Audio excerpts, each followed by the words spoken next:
Hey guys, it's Mike here, and in this video, we're going to be discussing a topic that has to do with Majin Buu, and more specifically, one of his greatest and perhaps most broken power that we saw in the Buu saga of Dragon Ball Z, and that would have to be his ability to regenerate. And the question is, why is Buu's regeneration so powerful, and so much more powerful than many of the other regenerating characters we've seen up until this point? Well, in this video, we're going to discuss that. But before we begin, make sure to subscribe and enable all notifications, that way you can stay up to date with all of our future videos. Additionally, make sure to go down below, share your own thoughts, like this video, share the video out, and make sure to stay for the entire time. That way we could all go even further beyond. But with that being said, let's get into the video. Because joining me here today is someone you've seen on my channel in the past, and his name is... Alrighty guys, it is Quaman here today.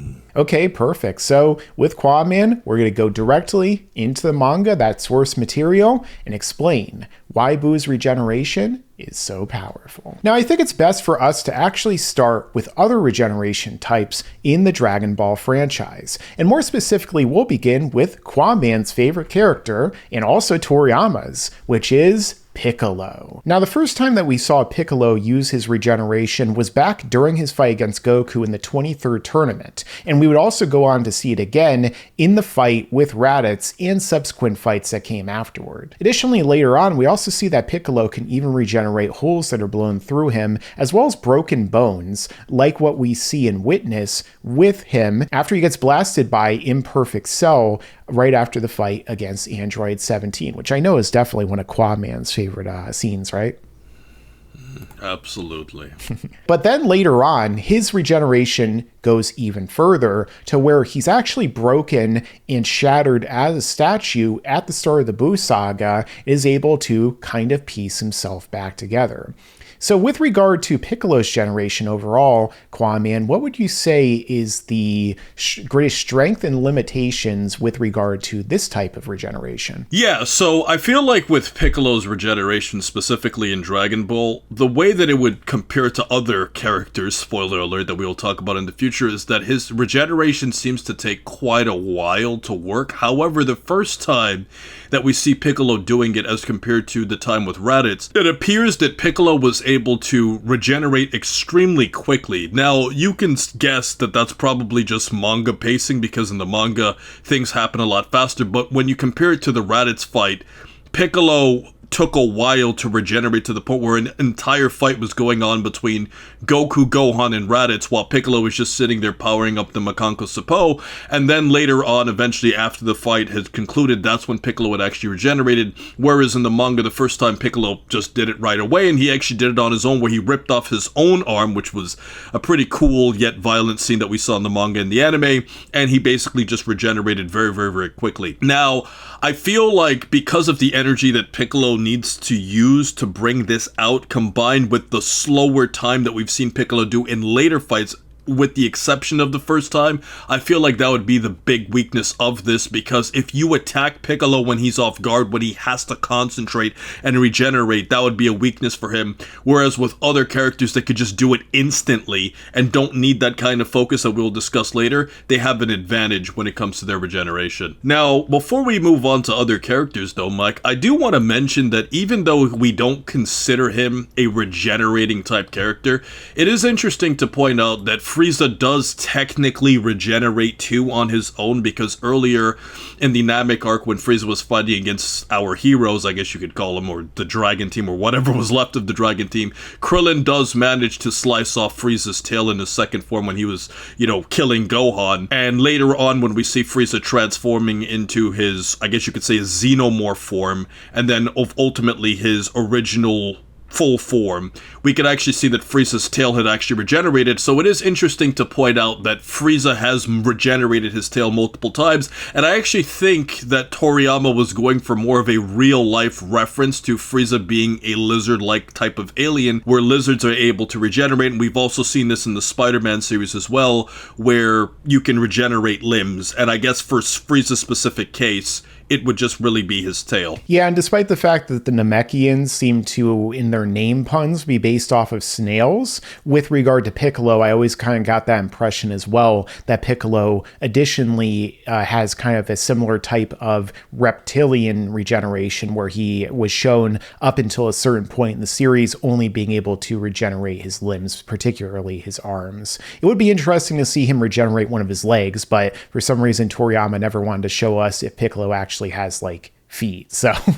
either way. So with all that being said, let's get into another character who has even better regeneration than Piccolo and has his cells. And that would be Cell. So back during the fight between Cell and Goku, we saw Goku blasted off the top of Cell's upper body. He destroyed his head, his wings, his arms, everything like that. And yet Cell was still able to jump right back up like a horror movie villain and completely regenerate all of that right then and there. Additionally, later on, we saw Cell's greatest feat of self-regeneration. So back when he was fighting against Gohan and turned into semi-perfect Cell one more time, he blew himself up in an effort to try and kill Gohan and destroy the Earth, and didn't even know that he'd be able to come back. Instead, Goku teleported him away. He blew himself up on King Kai's planet, taking the two of them along with him, and then, Bubbles and Gregory for watching the anime, rest in peace. And what ended up happening then was that Cell regenerated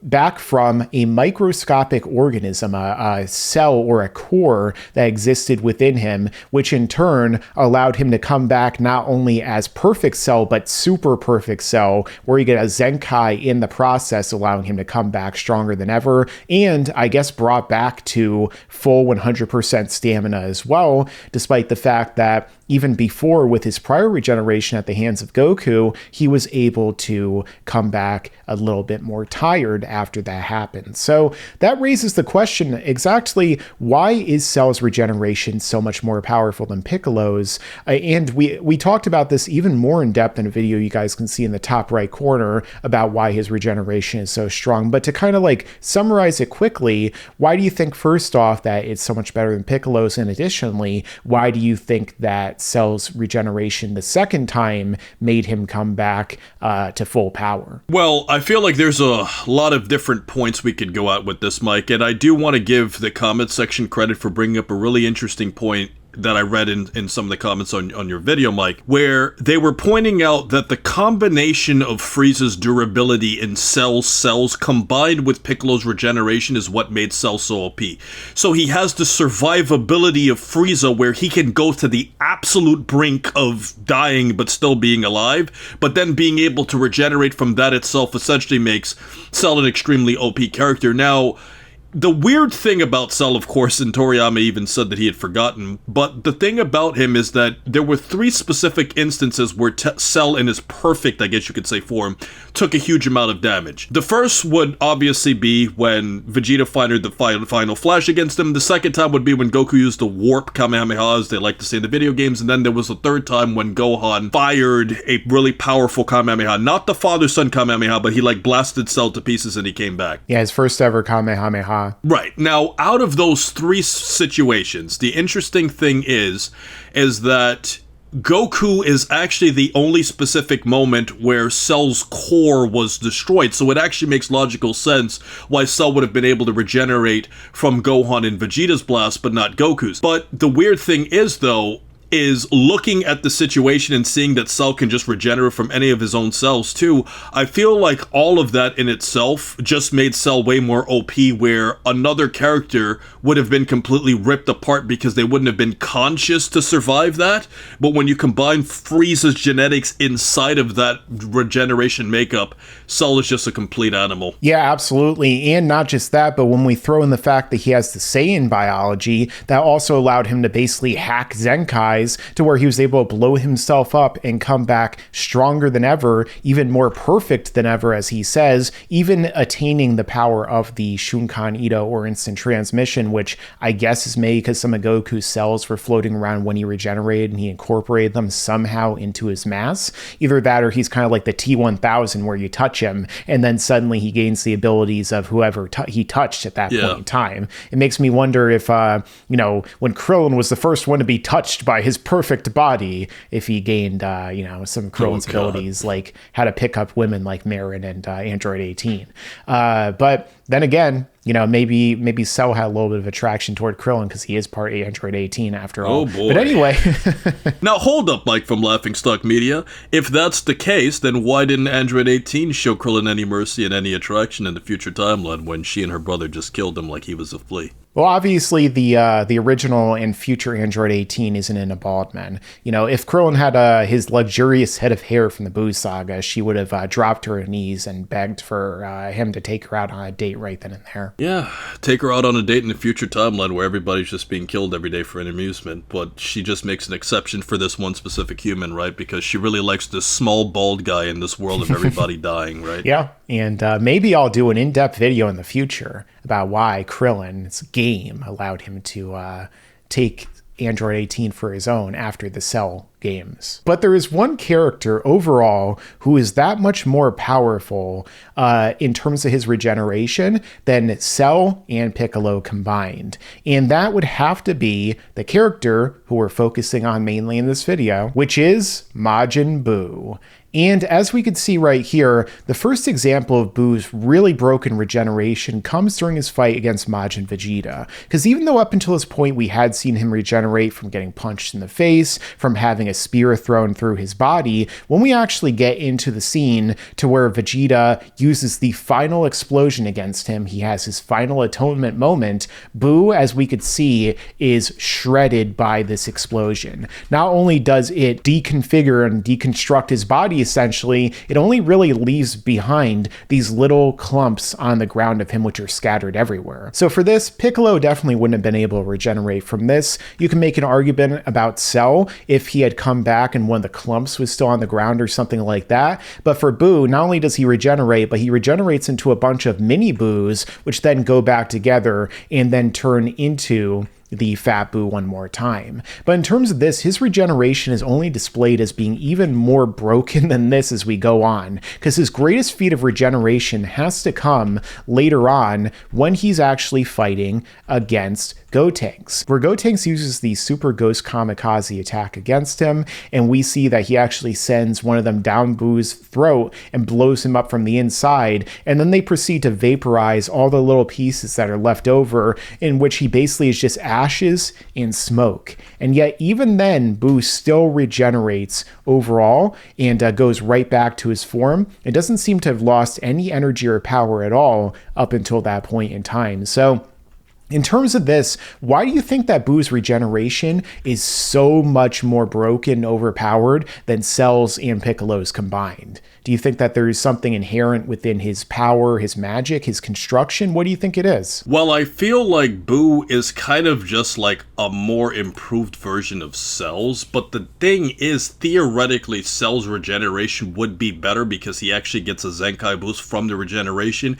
I feel like specifically with the final atonement scene that you were mentioning, it's really not that different from Cell, but the one thing that Buu did throughout that arc that I really think separated him from Cell's regeneration would actually be in the Gotenks fight, where Gotenks successfully destroyed Buu, but Buu was actually able to regenerate from literal smoke ashes.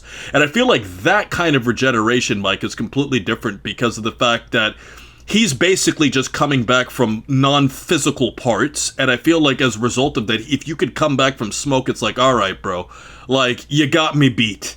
It's kind of like you watch the Predator 2 movie where Danny Glover was in that spaceship and he sees all the predators. He's like, all right, I went through all of this just to kill one of you guys, and then I see a whole team. I got nothing left. Yeah, absolutely. Now, in terms of this, it seems like for the vast majority of time that Buu is on screen, there isn't really much of a limit to his regeneration. Not just that, but whereas in some cases it seems like Cell comes back a little bit more weakened and tired because he does have to use stamina to come back. Like, for example, when he gets blasted with his head comes off, at the hands of Goku, with Buu, he typically regenerates perfectly without any sort of issue. However, there are a couple of examples where it seems like Buu's regeneration does struggle a little bit. So the first example we could talk about would have to be during his fight against Vegito. Now, in the manga especially, Buu is still regenerating. He still seems to be at full strength when he does that. However, you could see that he's taken so much damage at the hands of Vegito that it's not an instantaneous thing. His clothes and his body are shredded. We could see him bleeding and continuing to bleed and be messed up during the course of these fights. So really, we can continue to see that his regeneration can potentially be overwhelmed by a significantly more powerful fighter. We also see this again happening when he is fighting Fat Buu against Kid Buu, where Fat Buu is getting so overwhelmed at this point by Kid Buu that his regeneration isn't keeping up, and there's a chance that Kid Buu is going to actually be able to kill him with just subsequent attacks, energy blasts, and so on. So that shows that at least when two Boos fight one another, which Vegeta points out right here, that the fatty's power is dropping, it seems that he can get hurt if he fights another Boos. So maybe it's just because the two of them are fighting as Boos. And additionally, when we see with Vegeta, when he attacks Super Buu, he is sort of a magical fusion in and of himself. And yet later on with Kid Buu, when he's getting constantly blasted by Vegeta with these attacks, like looks basically like a final flash, he's obliterating him with Vegeta's technique, we see that what happens is that he is returning back again and again and again, and still able to fight back with zero real loss in stamina. Inevitably, Kid Buu is obliterated and is not able to regenerate when he is hit with the Genki Dama or Spirit Bomb. So again, it was overwhelmed by attack and technique powerful enough to where it wasn't infinite and he couldn't in turn come back. So I actually talked about this in a video you could see in the top right corner about whether or not the Spirit Bomb is the only technique capable of killing Kid Buu or Buu in general. But what do you think about his limitations of his overall regeneration? Do you think that this is just under very specific circumstances where certain magic and techniques are involved? Or do you think that perhaps it comes down to just an adequately strong level of power is enough to completely overwhelm and ultimately put an end to Buu regardless of how much he can regenerate? Right, I feel like when you directly compare like Fat Buu to Kid Buu, I feel like because they're very obviously they're pretty much the same type of being, I feel like it was just basically a matter of who was more superior between the two of them. Kind of like if you make Android 17 fight against Android 18, they're extremely similar models. 17 would have an edge because they're both theoretically they both theoretically have infinite energy, so when you factor in that 17, even if he's a little bit stronger than 18, over time, he would beat her because of that. Now, obviously, Dragon Ball Super made him way more powerful, but that's a whole other conversation for another day. I feel like that's essentially the concept that we get when we compare the two Boos. Yeah, absolutely. And you can make an argument, depending upon where you stand on the Kid Buu versus Super Buu power scale, that perhaps the reason why Super Buu was able to come back even from smoke is that he is more powerful than Fat Buu and so on. But then again, what do you think about that, Kwame? Do you think it's possible that Buu's regeneration is actually the same level regardless of what form he is? So like Kid Buu, Super Buu, Fat Buu, and all the other different forms of Buu, do you think that they would all be able to regenerate theoretically from the same amount of damage and keep coming back? Or do you think that in that case, that perhaps the regeneration actually gets better as they get more powerful or as they change forms? That's a very, very good question that I've actually never thought about, Mike. You could also argue the opposite, that maybe with Fat Buu specifically, because he had the other gods or Kais inside of him, that it actually worsened his regeneration because he was like mixed with other beings inside of him. But ultimately, considering the fact that all Boos are just manipulated forms of each other, I feel like their base regeneration capabilities would all be similar. Yeah, absolutely. And that's kind of the way I viewed it in general, that Buu just has such a broken ability when it comes to regeneration that translates from one to the next. And so regardless of what his power is at the time, he's still incredibly dangerous and difficult for anyone to overcome, because much like the androids, he'll just wear your stamina out and eventually beat you with his regeneration. And seemingly infinite stamina as Kid Buu, we never see him get tired at all when he's fighting, and that goes to show you just how much of a threat this character is, even against stronger opponents. Another thing too, I've talked about this in depth with Plague of Gripes, which I'm going to release a video with him in the near future, and he discussed something interesting that I think might be the case, which is that there's a possibility that Buu, when we see his body, it's not really what Buu truly is, and rather the reason why it's so hard for anyone to be able to kill Buu is because of the fact that when we see his body, it's basically an avatar of what he really is, which is his energy, his ki, his overall self. Because after all, when he gets vaporized as Super Buu, there isn't a brain left over, there isn't anything, resembling organs. He's literally ashes. So you would think that he would die. It wouldn't matter how much power he has because he doesn't have a body anymore, except for the fact that he literally comes back from smoke. And the very first time that we see Buu popping up into the story is when he was smoke inside of a shell that came together to form Fat Buu. So it makes you wonder if maybe the true version of Buu is this magical energy or this key that he has, and that is what Buu really is, kind of almost like Dr. Manhattan in a sense, where he's like consciousness embodied in existence, and that Buu himself actually just makes a body with his energy, and that the only reason why you can kill Buu or defeat him inevitably, like we see with the Spirit Bomb, is his energy is so overwhelmed that it in and of itself is destroyed by like a targeted technique like the Spirit Bomb or whatever ability would be targeted toward the energy, in that his body could have come back if he had energy left over, but he has no energy and thus no body to come back to. No, I definitely think that makes a lot of sense, and it goes back to something that Blackenfist, the legendary Blackenfist, is actually discussed earlier, where he actually makes a really good point that maybe the Spirit Bomb was theoretically the only attack that would have ever have worked on Buu.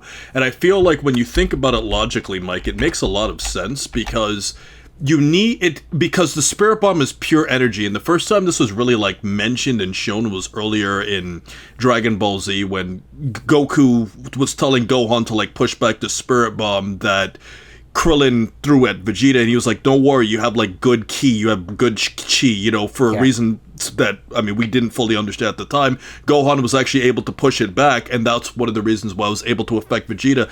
And because the energy is so pure, it was the direct and perfect attack to get rid of a demonic or demon type entity like Majin Buu and get past the actual magic that allowed him to keep regenerating. Yeah, it's entirely possible, and I broke down different theories like that in the video I mentioned before in the top right corner. But with that being said, it's very clear that Buu's regeneration is far greater than the vast majority of characters we've been introduced to. In terms of the most powerful regeneration we've seen thus far, I'd probably have to say it would come down to Zamasu. And we see this demonstrated especially when he's merged Zamasu after he's made immortal and he inherits the immortality in this fusion. First off, we see him regenerating when Goku uses the Hakai or destruction on him, and then he comes back from that, very similar to Piccolo in a sense, or even Cell, where he regenerates his left arm. It's always the left arm, isn't it, Toriyama? But then we see when he splits, what happens is that Trunks cuts the two of them in half,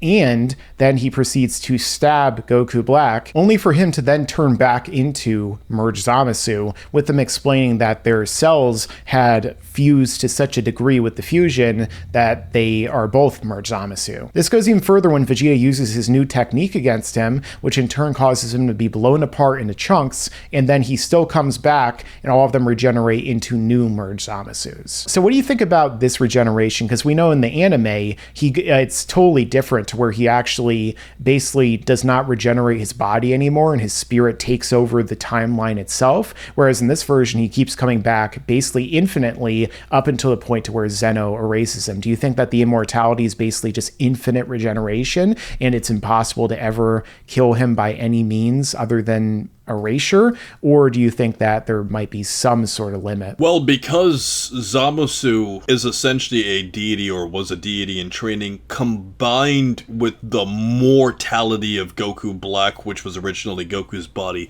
it created a weird scenario where it's like he's immortal, but yet he's not. And I feel like because of that, if it was just purely the main Zamasu, I'm curious how any of this would have worked. But at this point, this would have to easily defeat any of the Buus, Piccolo, and Cell, because of the one simple fact: he literally just can't die. And with that, there's literally no way to actually stop him other than the plot just giving the ultimate ultimatum. Hey, we can't beat him, so let's just erase him from existence. And let's erase an entire universe and timeline too, so it doesn't even matter anymore. Yeah, and there's a character, Garlic Jr., in the anime and movies, which is, a question of would he have the same type of capabilities as Merge Zamasu does, or because he's vastly less powerful, if it would be able to eventually be completely overwhelmed, because after all, Merge Zamasu also had his immortality given to him by Super Shenron, whereas Garlic Jr.'s was only the original Shenron. So do you think that power level would just disrupt the magic used at that point, make it where his immortality wouldn't apply anymore? No, I don't think power level would have to do anything. It's just kind of one of those things, though. Like, in terms of power, Garlic Jr. wouldn't have been that relevant. So it's kind of like, yeah, you're immortal, but you can't really do anything. So it's a typical situation where just learn the Mafuba and you have nothing to worry about.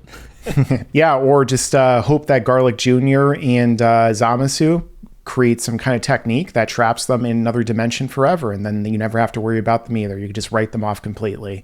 Unless they come back in the future. I guess we'll have to see. Maybe in a magical story. And there is one more character we have been introduced to since with the ability to regenerate, really 2 in 1 when you think about it, which is Moro and 7-3. And after Moro absorbs the power of 7-3 in his body into himself by devouring him, we see that Moro gains the ability to regenerate lost limbs and other body parts, like we could see right here, where he literally regenerates his arm right through Goku's chest. Very inconvenient for both of them, I suppose. But at that point, we see that he states right here that he actually gained and attained the power of Piccolo. So that would lead me to think that he probably has limited regeneration comparative to Piccolo, and as a result, that his regeneration probably would not be on the level of Buu or Merge Zamasu. Yeah, the thing about Moro is that in terms of literal power scaling, he's just such a much more powerful character that even with limited regeneration, he's theoretically stronger than a lot of those past villains. But it's one of those things where it's like, we've already discussed that Piccolo's regeneration in itself is weaker compared to a lot of these other characters, so as a result of it, his regeneration isn't the best, but he's so OP that it kinda doesn't matter. But like we said also too with 7-3, because 7-3 is literally just copying Piccolo, there's no real improvement to it other than the fact that he also has a time limit as to how long the power actually works within him, even though Moro did state that he actually becomes one with him, so he doesn't have to worry about it. But with 7-3, because of the time limit, 7-3s would be weaker than Moro. So it's kind of like both of them have a downgraded version, and Moro's is only superior because his works permanently and 7-3's is temporary, but neither of them have regeneration that compares to the previous characters we mentioned. And here I thought that Maris was a Marisu, but then again, he does absorb Maris, so he becomes the greatest Marisu of all, other than Rei. Move aside. Now, Mike, it is interesting to point this out, as I've said in another video, where even though this technically isn't regeneration, the Saiyans do have something interesting that nobody's ever really talked about. And this is the mere fact that when they turn into a great ape, and also specifically when Goku became a Super Saiyan for the first time, it's kind of like they go through a weird type of regeneration where all of their battle damage is kind of like ignored. And we've seen this many times, like even going back in original Dragon Ball where Goku transforms into a great ape against Master Roshi, and then later on in the Saiyan saga where we see Gohan becoming a great ape. In all of these situations, the characters were so brutally damaged they could barely, if not move at all. But it's like turning into a great ape kind of ignores your damage and you're perfectly fine to fight. What have you thought about that adrenaline boost? I think it makes sense to a degree, because even though you could argue that like Vegeta, when he became a great ape because he had just used the moon sphere, might have been weakened in his overall power level, and you could argue that it would make sense for Goku and Frieza to be weakened, which I talked about in another video you guys could see in the top right corner. The fact of the matter is, it does seem like, in a sense, even though Goku was on the verge of like his body just breaking down when he was Kaioken times 20, and then he could fight for a long period of time and be fine after Super Saiyan, and then when the Saiyans transform into an Ozaru, they seem totally fine like Gohan was, you could argue that maybe because they're undergoing a biological transformation, much like we mentioned with Frieza earlier, it leads to their body essentially being repaired and rejuvenated. That way they're able to in turn build upon a better body, a stronger body, a superior and correct body to be the strongest version of that form in general. So when Frieza went back to his final form, he regenerated that damage to his tail and to his body that he had taken during the fights. And the same thing with Goku becoming a great ape or Vegeta or somebody like that. At the same time, they rejuvenate and regenerate that as well. And you could say the same thing about, maybe Goku when he became a Super Saiyan 2. He had been really heavily battle damaged, but then he was able to fight and be fine. And it could be adrenaline, like you're saying. It could be the body repairs itself so that it can transform. You have to argue, how is that possible? But these do in fact seem like at least lesser forms of regeneration. Right, and I think with Super Saiyan, the problem with that is that later on Dragon Ball has shown us that the adrenaline boost doesn't really heal you, but specifically with the Great Ape transformation, it's kind of this weird thing where it's like the Great Ape becomes like its own person. It's kind of like the Incredible Hulk, where whatever damage you had as Bruce Banner doesn't matter because Hulk just brings you back, Yeah, and Hulk also has broken regeneration too. Right, and correct me if I'm wrong, Mike, but in one of the Marvel movies, Hulk actually said something along the lines that he actually attempted to shoot himself, but the Hulk version completely nullified it and just regenerated from that or something along those lines. Yeah, so he pulled the trigger and the other one spit out the bullet. So basically, even when he's Bruce Banner and he is completely vulnerable, like we even saw at the end of the Incredible Hulk movie where he fell out of the plane and hit the ground and then immediately transformed, he has the Hulk ready to regenerate the damage and everything like that, because Hulk is basically his superpowered personality that exists to protect him, kind of like, in many people with multiple personality disorders. So you could say the exact same thing with regard to the Ozaru, that essentially it's like the ultimate protection power that brings out their innermost primal self, and the Hulk can regenerate, and you can argue that the Ozarus can too, and even the Saiyan tail to a degree has been shown to regenerate up until the point to where either it sees itself as no longer necessary, which I guess is what happened to Gohan and Vegeta after this arc, and then a number of other things like that along the way. Yeah, and I feel like ultimately though, you could also argue that maybe because when they're in their normal Saiyan-like state or half Saiyan state in Gohan's case, that because they're more conscious of the damage that they've taken, that actually is a disadvantage. But when you enter a more primal state, you're able to fight even with the damage, so it's kind of like your mind is ignoring it. Very similar to how a lot of humans face adrenaline, so that's a very interesting point. But alright guys, with that being said, we broke down in depth not only how Majin Buu's regeneration works and why it's so powerful compared to the others, but how regeneration works on an even deeper level overall. And we love these deep dives here at Laughingstock Media and those long form videos. With that being said, thanks to Quaman for showing up on the channel. Make sure to check his channel out in the end screen and the description. And anyone new here, subscribe, enable notifications. You know the drill. Thanks for watching the whole time, and make sure to stick around because there's a lot more to come in the future. And please remember to rate, comment, and subscribe. And remember, as I always say, to have a great day, guys. And you better subscribe!